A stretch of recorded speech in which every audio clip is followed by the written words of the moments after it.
Right. Good afternoon, everyone. How are you feeling today? Great? Excellent. Woo. So today I'm going to talk a little bit about leadership and the importance of harnessing what I'm calling the PQ, or your positivity quotient. So today's leaders demand an entirely new set of skills.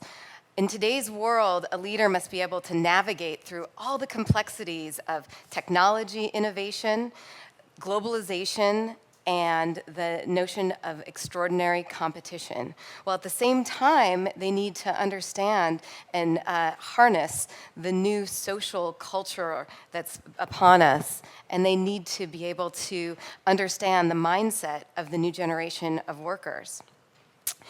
And to do this, they need to understand that everybody and everything is connected in this world, more so than they've ever been before. And we live and we work in this real-time society in which decisions are being made faster than ever. They're based on data that's available almost instantly. And we're sharing our emotions and our opinions on social media almost instantly. And so today's leader in this real-time, connected, always-on culture needs to find a new playbook. And that new playbook requires a leader to have both a high IQ as well as a high EQ. And EQ is your emotional intelligence. And the leaders out there in the world who have high EQs, they are able and they're savvy with their ability to assess and to apply and to optimize their emotions in the workplace. And there are really four key elements of your EQ. The first is about your self-awareness. And this is about your ability to recognize your emotions within yourself and how they impact others. And its ability to have a realistic sense of these emotions and their impact. And you know leaders like that. These are leaders who are able to balance both self-confidence and humility in the world. And the second pillar of emotional intelligence is about self-management. And that is really about your ability to manage and to control your emotions in the workplace. This is about thinking before acting. It's about how you react and respond on the job to ambiguity and to new ideas.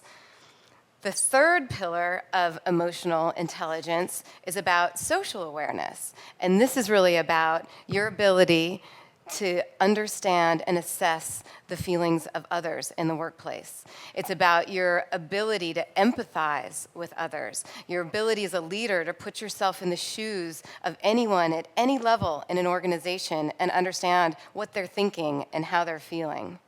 And then the fourth pillar of emotional intelligence is the ability to, it's about your relationship management. It's the ability to take the right emotion that's appropriate for the right situation and influence and motivate and communicate with others. And this is where great leaders summon their passion, they summon their energy, and they use this to energize and focus organizations. So this is really great news for women, because women have been shown in tests and studies over time to have a much higher sense of emotional intelligence. They have a more effective use of emotional intelligence in the workplace. But many women don't actually achieve their full emotional intelligence. And the reason for this is they get hung up on that first pillar, that pillar around self-awareness. And that self-awareness pillar is something that many women are plagued with today.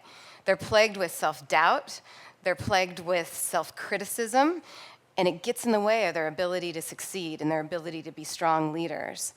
So what we're going to talk about today is, how do you harness your positivity quotient? How do you use that positivity quotient as a bridge to strengthening your emotional quotient? Your positivity quotient is really grounded in optimism. It's grounded in your optimism about how you see the world.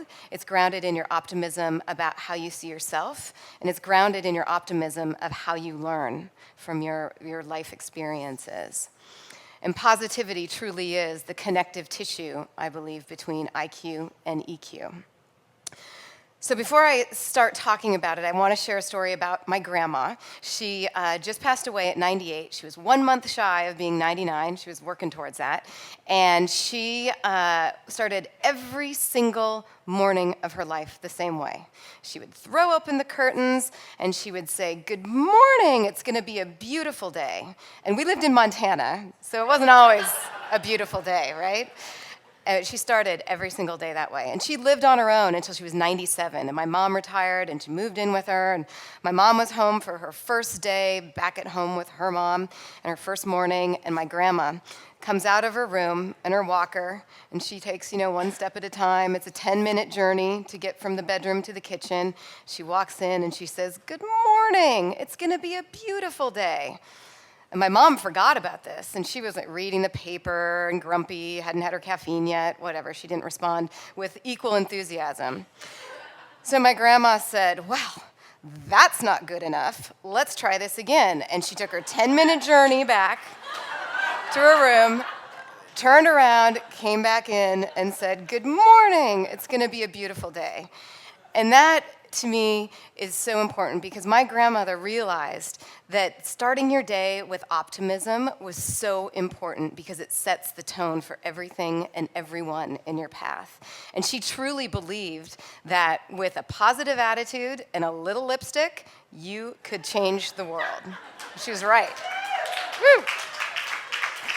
But I share this story with you because a lot of people feel like positive attitudes, positivity is a born trait. You're either born to have a positive nature or a positive soul. And for years and years and years, people have studied this, right? And they've found overwhelmingly that while there is indication that there's hereditary elements to this, it's overwhelmingly an environmental factor. And this is good news because whether you consider yourself wired to be positive or not, you can learn how to bring positivity into your life. So as we think about our lives and we think about how everyone's been bucketed in life, right? You're bucketed into your outlook. You're a glass half full, or you're a glass half empty. Well, I'm going to ask you today to throw away your outlook and try something new, and it's called your in-look. And when you in-look, this is when you get and you understand and you start to listen to that inner voice that you have. Your inner voice tells you lots of things, right? It's always there. The inner monologue, it's your best friend, it's your worst enemy at the same time. And I want to ask you to do an exercise, and that exercise is this. It is to take a day out of your life and record every thought that your little inner voice has, and record what you're saying, what it says, and when you're saying it. What are the situations? So follow yourself through the day from the minute that you wake up to when you're commuting to work, to when you're at work, coming home, making dinner, and then your final thoughts before you go to bed. And there's no right or wrong answer to this, right? You need to really be honest with yourself because you're not trying to get a score, you're not trying to get an outcome. What you're trying to do is listen for your inner voice. Is it overwhelmingly positive or is it overwhelmingly negative, right? And really understanding when are you having these moments and these feelings. And as you start to think through your positivity and how it interacts in life, you may find that, wow, I'm overwhelmingly a positive person, except when it comes to my physical appearance. Or when I drive to work every day, I get so stressed, it carries over and impacts how I communicate with others. Or when I get my sales goal, I'm immediately freaked out because I know I can never hit it. Or when I drop my kids off at work and I leave them crying behind, or when I drop my kids off on my way to work and I leave them crying at the daycare, I feel guilty as a hangover all day, and it impacts my whole day. So as you listen to yourself and you start to correlate those moments, it's important that, not whether you're an Eeyore or you're a Tigger, but how and when you can recognize this, because next step is to turn that around and to learn how you can really refocus your thoughts in real time. So now that you have this sense of your tone of your inner monologue, the next commitment you make to yourself is to really commit to activating your positivity quotient. And by doing that, that's recognizing negative feelings when they're happening and knowing that they're distorting the facts, right? They're distorting what's really going on around there and actively refocusing and reframing the situation. So an example of this, a very simple example is this. You're at the gym. Your trainer puts a giant barbell with tons of weights in front of you. And you look at that and you're like, I can't lift that. I've never lifted that much weight before. There's no way I can pick that up. But the fact is, there's a lot of weight on it. And the fact is, you've never lifted that much weight before. But you've been coming to the gym. You've been really loyal. And your trainer thinks you can do it. That's why it's in front of you. So pick up the weight. You can do it. At least you can try. You can do it. And that's just a simple way to reframe an everyday situation. And I don't mean to simplify the notion of this idea of applying the positivity quotient, because I understand that life and the world is complex and it's nuanced at the same time. We're not going to turn everybody into Pollyannas, right? But what we are asking you to do is recognize your feelings and recognize how those negative feelings are impacting or distorting the facts that are happening, and learn how to flip that and reframe that into positive outcomes. Now, I'll share a story with you about how I've done this in my career and in my personal life. As I've talked about my grandmother, she was an entrepreneur. Both of my grandmothers, in fact, were entrepreneurs and had their own businesses. My mom was a teacher and a feminist and a union leader. So I had a lot of female power behind me, supporting me in a career ambition. But my mom did something unknowingly when I was young. She said, we aren't good at math. We don't do math. We don't like math. And I learned to think that about myself. I learned that I didn't really like math. In fact, I was a math avoider. I did the minimum amount of math in high school. I went on a path to become a lawyer because I was pretty darn sure you didn't have to do any math in the legal world, minimal math. And that was my life. I was definitely afraid of and didn't like math. And thankfully, somehow in my life, I discovered I had a knack for marketing. And I started to get into marketing, and I worked for this marvelous woman who was a workaholic, insomniac, marketing genius. And I got on this career of marketing, and still didn't have to do a lot of math. It was very creative. And one day, the internet was starting to bubble here in San Francisco, and businesses were starting, and advertising agencies were popping up all over, and I was on the outside looking in, and I really wanted to be a part of this new world. So I went out and I got a job interview with this guy who was starting a brand new interactive advertising agency in San Francisco. And we had a conversation for about an hour. He asked me a lot of questions about marketing, nothing about the internet. And he said, so do you want a job? And I was like, I'd love a job. Of course, this is awesome. I was like, but there's only one problem. I don't know anything about the internet. And he's like, well, that's okay. You know a lot about marketing. You can learn the internet. So with that, I was so jazzed. I quit my job. I showed up for my first day to work. I was in the office with several other people who were all marketing experts, none of whom knew a lot about the internet. And we had won our first client. Before we had desks and laptops and everything, we had our first client. And our first task in being in this new office was to build an internet media plan for this client. So we got out our IKEA tools, we built our desks, we fired up our laptops, and we sat down to build an internet media plan. And guess what? I was struck with panic. I realized at that moment, oh my God, not only did I take a job that speaks a completely different language, the internet language that I didn't know, but I just committed to doing math for a living. I was gonna have a career based on math. And my inner voice started going, oh, you made the biggest mistake of your life. You cannot do this. This is not the right place for you. What are you thinking? And it kept going and kept going. And it was very stressful. And somehow, somewhere inside, I found my positivity quotient and I activated it. And I looked at the math and I said, you know what? This isn't that hard. This isn't any different from math that I've done in high school, because I didn't do anything in college, but no different than what I did in high school. It's not that hard. Oh, and guess what? It's kind of interesting now that it's contextually relevant and I'm looking at it through the lens of media and not just math, and it started to become fun.